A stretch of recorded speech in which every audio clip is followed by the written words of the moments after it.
রাধে রাধে সবাইকে। তোমরা সবাই কেমন আছো? আশা করছি ভালো আছো, আর আমিও ভালো আছি। আজকের ভিডিওটা আমি এই মাঝরাত থেকেই শুরু করলাম যদিও। তো দেখো আমি কেন মাঝরাত থেকে শুরু করেছি আর সারাদিন কীভাবেই বা আমার কেটেছে সেটা আর তোমরা এরপরেই দেখতে পাবে। কিছু কিছু দিন থাকে খুব খুশির মধ্যেও অনেকটা কষ্ট লুকিয়ে থাকে, জানো তো। তো সেরকমই হচ্ছে কি একটা দিন যেটা আমি আজকে কাটালাম।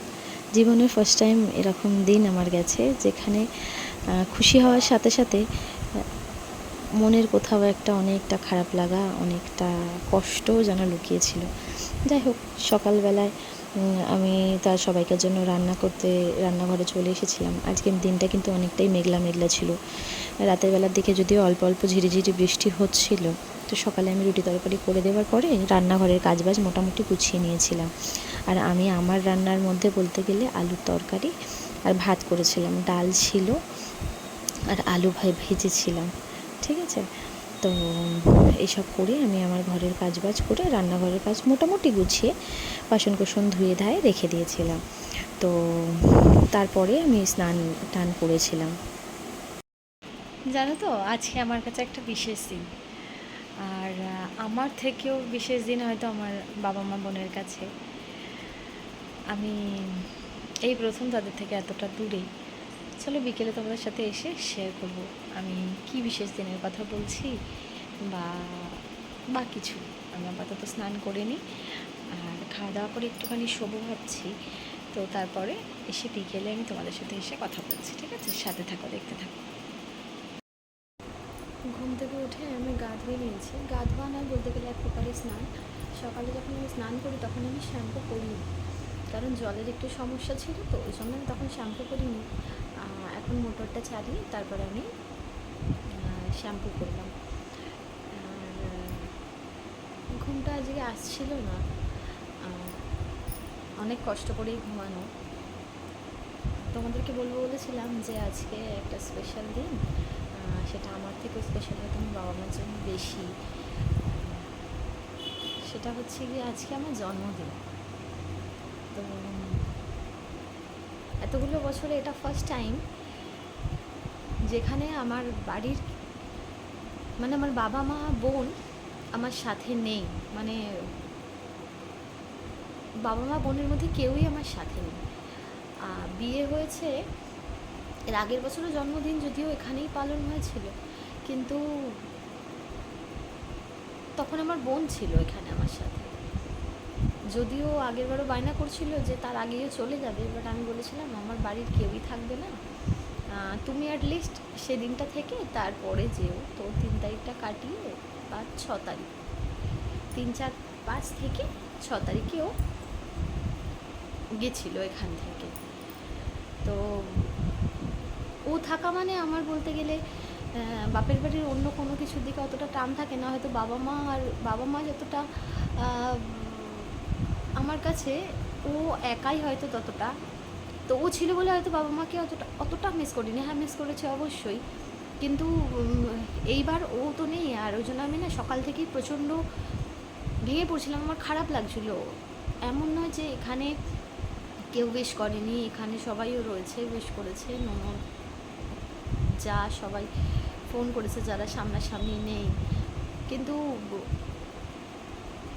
ও নেই। তো ওই জন্য আমার কিছু ভালো লাগছিল না সকাল থেকে না, কাল রাতেই ও আমাকে ফোন করে উইশ করেছিল, সকালেও ফোন করেছে, আজকে ও অফিস গেছে, কিন্তু আমি আজকে প্রচণ্ড পরিমাণে ওকে মিস করছিলাম। তো যাই হোক, সারাটা দিন প্রায় চলেই গেল, আর খুব একটা বেশিক্ষণ সময় নয়, সন্ধ্যেবেলা। কিন্তু এত বছরেই ফার্স্ট টাইম হলো যখন আমার জন্মদিনের কারণে যে যতটা আমি এক্সাইটেড থাকি, যতটা আনন্দ থাকে আমার মনে, এইবার আমার তেমন হয়তো কিছুই ছিল না। আমি স্নান করেও একটা নর্মালি বাড়িতে যেমন যা করি তাই করেছিলাম। আর এবার মা তো ভিডিও কল করে, তো মা ভিডিও কল করে দেখতে চাইবে যে আমি নতুন কিছু পরেছি কি না। তো এখন শ্যাম্পু করে তারপরে আমি এই নাইটিটা পরেছি আজকে, যে নাইটিটা মাই দিয়েছিল। মানে দিয়েছিল না দিয়েছে, খারাপ লাগাটা অন্য কোথাও নয়, জানো তো, খারাপ লাগাটা তারা নেই সেই জায়গাটা যতটা, তার থেকে বেশি খারাপ লাগাটা এই জায়গায় যে আমি তো জেনে বুঝে করেছি। নিজের ওপর খারাপ লাগছিল, নিজের নিজের ওপর খানিকটা রাগ হচ্ছিল। তারা তো কোনো দোষ করেনি, কিন্তু তারা নেই। যদি আমি আগে শুনতাম যে অনেক দূর, বাড়ির লোককে পাওয়া যাবে না, অনেক কষ্ট হবে, কিন্তু সব মেয়েদেরই হয়। তো ভালো মন্দ লাগা সব নিয়েই, সব কিছু নিয়েই থাকতে হয়। তো আজকে দুপুরের খাওয়া দাওয়া করে একটুখানি শুয়েছিলাম, এইসবই 7-5 মাথায় আসছিল বলে ঘুমটা আসছিল না।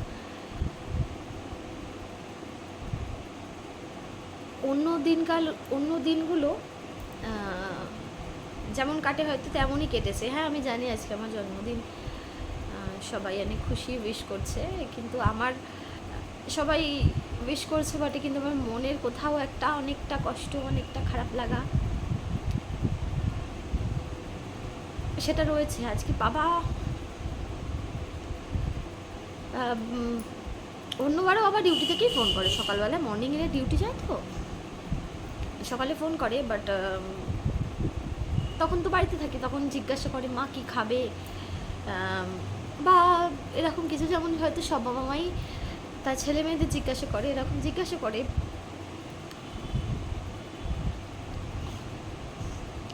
আজকে ফোন করে বাবা বলছে আর কতদিন,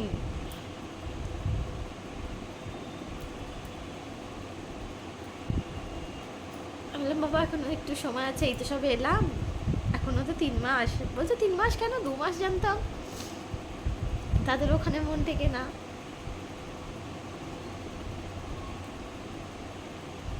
মানুষের যখন শরীর খারাপ থাকে তখন দেখবে খুব ক্লোজ যারা তাদেরকেই যেমন মনে পড়ে, তেমন আমিও অন্যতা কিছু নয়, আমার ক্ষেত্রেও সেগুলো হয়।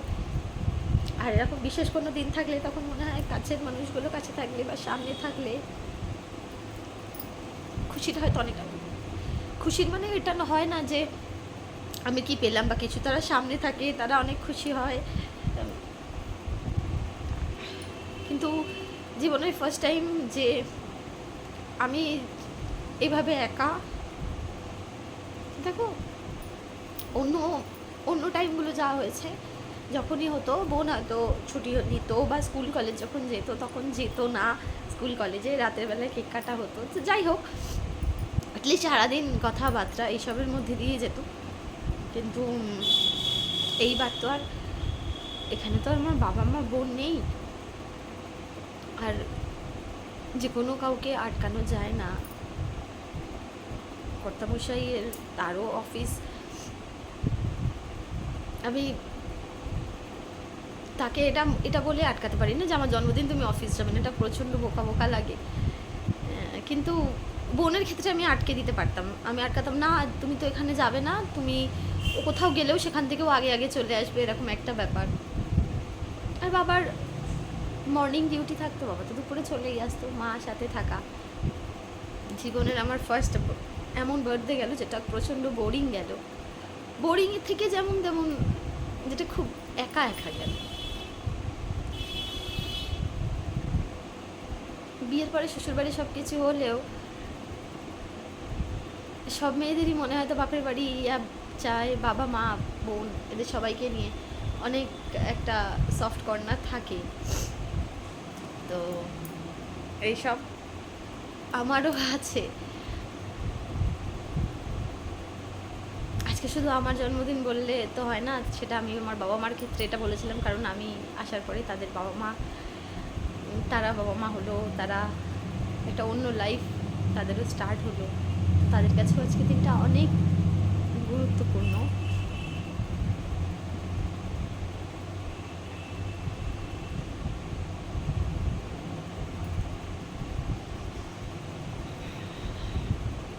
অন্যবার স্নান করে বাবা মাকে প্রণাম করা, আমি জন্মদিন পারপাসে যে প্রত্যেক বছর বাইরে কোথাও পুজো দিতে যেতাম, তাও কিন্তু আমি যেতাম না। আমাদের বাড়িতে বাড়িতে পুজো দিতাম, বাবা মা ছিল, বাবা মাকে বড়দের প্রণাম করা যেটা থাকে সেটা করতাম। এখানে বড়রা আছে, বাবা মার জায়গাটা তার অন্য কোনো কিছু দিয়ে পূরণ করা যায় না।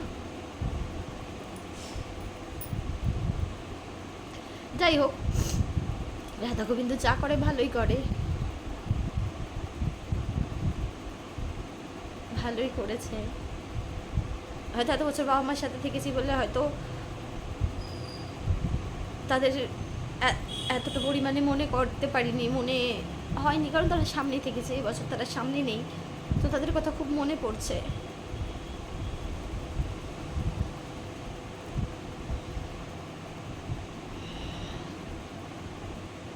যাই হোক, আমি জানি না সন্ধ্যেবেলায় কি করব কি না করব।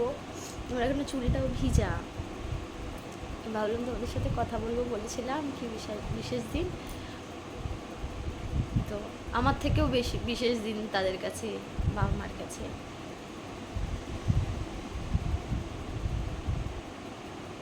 আর কি বলবো আমি বুঝতে পারছি না। বাবা মার কাছে বায়না করা, বাবা মার কাছে কিছু চাওয়া, এইসবগুলোর একটা আলাদা আলাদা আনন্দ। বাবা মা এটা আমার লাগবে এটা বলা, যদিও সবসময় আমাকে হয়ে উঠতে হতো না, বলতে হতো না, তার আগে থেকেই তারা জানতো যে আমার কী প্রয়োজন, কিন্তু তাও আজকের দিনে অনেক বেশি মিস করেছি আমি বাবা মা বোনকে। অতটা বুঝতে পারতাম না, যদি বোন থাকতো অতটা বুঝতে পারতাম। হ্যাঁ, মনটা খারাপ করতো বটে, কিন্তু অতটা বুঝতে পারতাম না। কিন্তু ও তো নেই,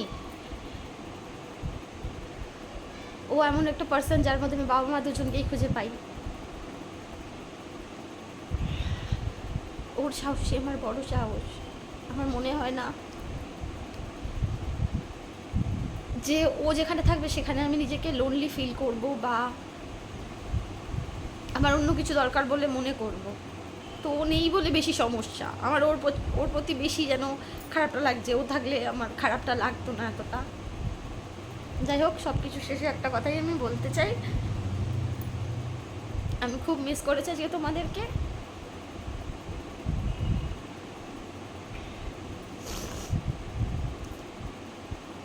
তো আমি আবার পরে আসছি তোমাদের সাথে কথা বলতে, ঠিক আছে? সন্ধে হয়ে যাওয়ার পরে যখন ও বাড়ি এলো, তখন আসার পরে আমাকে এটা হাতে দিয়ে বললো, দেখো তো কেমন হয়েছে। তো আমি ভেবেছিলাম প্রথমে কোনো স্যুট, কারণ এখানে চুড়িদারের পিসগুলো না এরকম মতন হয়, অনেক সুন্দর সুন্দর। তো আমি বললাম ভালো হয়েছে, বলছে খুলে তো দেখো। তো খুলে দেখার পর দেখো, এটা কিন্তু এরকম ছিল। এটা একটা শাড়ি ছিল অর্গেনজার উপরে। তো অর্গেনজার উপর প্লেন শাড়ি একরকম, তো এটা একটু অন্যরকম। জানিও শাড়িটা কেমন হয়েছে। আর তার সাথে সাথেই আগেই সে অর্ডার করেছিল এই যে সোনা কেক। তো এই পার্সেলগুলো আজকে আমিই রিসিভ করেছিলাম যদিও, বাট আমি খুলে দেখিনি। আমি কারোর পার্সেল আমি যদি অর্ডার না করি না, আমি খুলে দেখি না। তো অ্যাজ ইউজুয়াল ও যখন এলো, আমি বললাম যে দেখো তো খুলে এগুলো কী এসেছে। তো যাই হোক, এটা খুলে দেখার পর এগুলো কিন্তু বেশ ভালোই ছিল, স্বাদ ভালোই ছিল। এটা শুধু ভেতরে না একটু ঝুরো ঝুরো হয়ে গেছিলো, খানিকটা সোনপাপড়ির মতন। বাট এই সোনপাপড়িগুলো যেমন চৌকো চৌকো হয়, এটা কিন্তু তেমন ছিল না। এগুলো অনেকটা মতন গোল গোল মতো ছিল, আর খুব সফট ছিল। এটা স্বাদও খুব ভালো ছিল।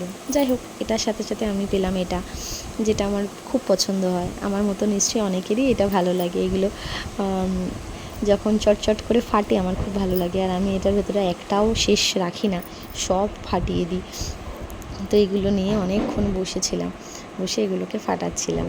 কোনো কিছু অনলাইনে এলে এটা কিন্তু খুব ভালো। আগে অতটা বিশেষ পাওয়া যেত না, বাট এখন কিন্তু অনলাইনের মোটামুটি জিনিসপত্র যেগুলো একটু সেফলি পাঠানোর থাকে, সেগুলোতে কিন্তু এগুলো দিয়েই র্যাপ করা থাকে। তো এটা এসেছিলো, আর সাথে সাথে এসেছিলো যে পাইনঅ্যাপেল ফ্লেভারেরও একটা সোনপাপড়ি। এটা যদিও খোলা হয়নি, তো এটা স্বাদটা আমি বলতে পারবো না। আর আমি পাওয়ার মধ্যে পেয়েছিলাম একটা কিন্তু চকলেট, যেটা ওর ব্যাংক থেকে একটা মেয়ে আমার জন্য পাঠিয়েছিল।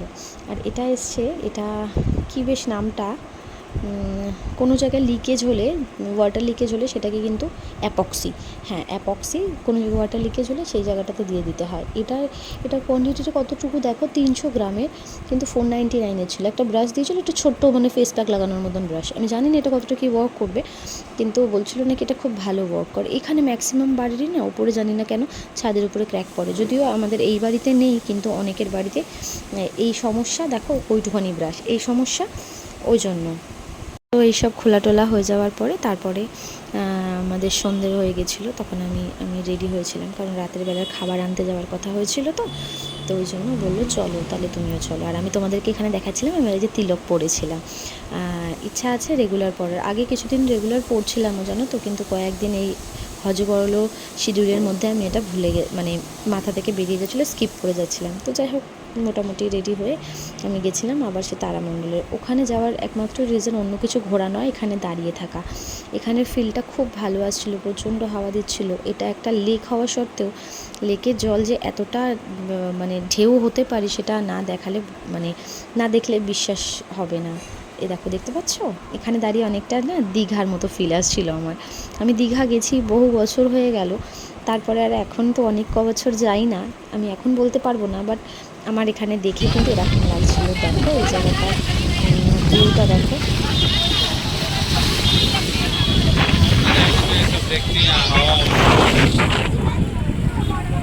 तुम्हारे वहाँ जाती है अच्छा लगता कहाँ मेरे वहाँ जाती है, तुम्हारे वहाँ जाती है अच्छा लगता है। अच्छा हाँ किसी से बात करते हैं हमें তো ওখানে খানিক গল্প টল্প করার পরে দাঁড়িয়ে অনেকক্ষণ দাঁড়ানোর পরে তারপর আমরা ওখান থেকে বেরিয়ে আসছিলাম।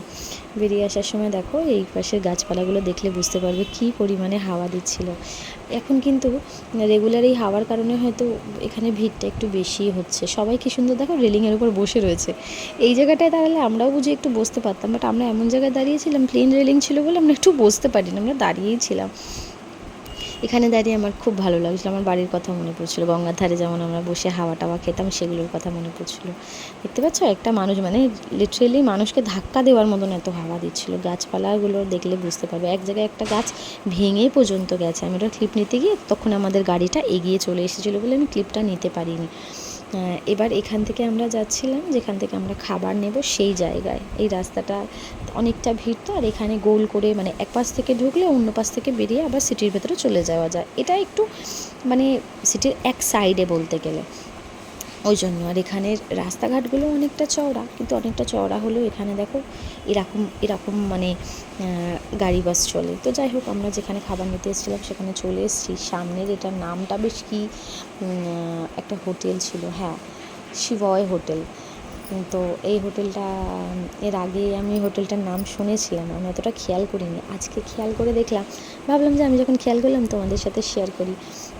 এটা আমাদের বাড়ি থেকে একটুখানি, যদিও আমরা ঘুরে চলেছি বাড়ির কাছাকাছি অলমোস্ট। তো এখানে সবাইকার জন্য ধোসা অর্ডার করা হয়েছিল, সেগুলো আসলো। আর আমার জন্য এই যে স্প্রিং রোল এসেছিলো, আর আমি খেয়েছিলাম হচ্ছে গিয়ে মোমো।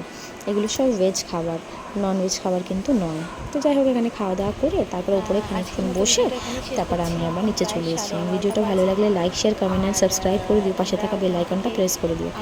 সবাইকে খুব ভালো রেখো, খুব ভালো থেকো। কিছু খাইনি। আর কি বলবো, ইডলি ধোসা আনা হয়েছিল বাড়িতে, সবাই ওপরেই বসে খাওয়া হয়েছে, আমি আর খাইনি, আমার আর পেটে জায়গা ছিল না। তো আর কেক খেয়েছি আমি, যে আইসক্রিম কেকটা আনা হয়েছিল সেটা আমি খেয়েছি। আর আজকের দিনটা কেটেই গেল। তো যাই হোক, সবাই খুব ভালো থেকো, ভালো রেখো। আর কি বলবো আমি বুঝতে পারছি না। আর যাই হোক, আবার অন্যদিন মানে অন্য ভিডিও নিয়ে আসবো। ততক্ষণের জন্য রাধে রাধে, টাটা।